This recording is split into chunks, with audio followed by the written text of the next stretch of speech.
बन्यारे बुड़ीबाकू जाउछि उत्तर ओडिशा। लघुचाप वर्षा जोगु मयूरभंज और बालेश्वर जिले में बन्या परिस्थिति। विपद संकेत उपरे सुवर्णरेखा और जलका।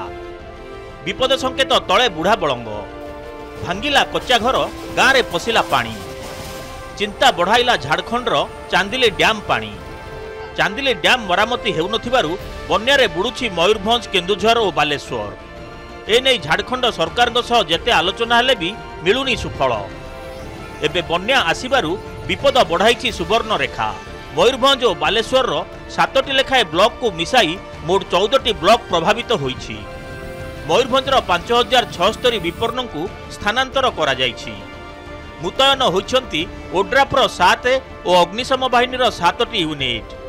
सेहीपरि बालेश्वर जिले में उद्धारकारी दल को नियोजित करा जायथिबा बेले 35टी पंचायतर 1138 लोकों को स्थानांतर करा जायछि। चांदिली डैमटा जदि संपूर्ण हो जाता ताले आमे एठी बन्यार प्रकोप बहुत कम हो जाता। सेठी जो पानी निष्कासन होउछि मध्य सेटा जिगजाग मोशन रे किछि समय बेंगल को पड़ी जाउछि। बेंगल हेकरी पुणी ओडिशा को आसुछि। वर्षा लगी रही बड़ बन्या नहीं आकलन करिछि जलसंपद विभाग। सेपटे पाणीपाग विभागर आकलन अनुसार मयूरभंज और झारखंड पर रेड वार्निंग जारी करा जायछि। झारखंड में वर्षा हेले उत्तर ओडिशार नदी में वृद्धि पाइब जलस्तर।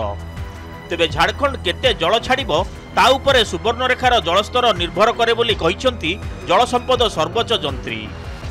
सीठी जदि जो वर्षाटा हुए ताहले से अनुसार जदि जलस्तर बढ़िला चांदिल डैम रू सेटा से माने निष्कासन करेंगे और केते निष्कासन करेंगे ता उपरे परवर्ती समय आमर सुवर्णरेखार केते जलस्तर रहिबो सेटा को आकलन करा जिवो। बन्या स्थितिर समीक्षा करिसेंती मुख्य शासन सचिव। बन्या जलरे केते ब्लॉक और पंचायत प्रभावित होईछि से संपर्क में अवगत कराइछंती उन्नयन commissioner Anu Garg. Bhubaneswar camera person Dilip Priyapritam Mahanty report, Nandighosh TV.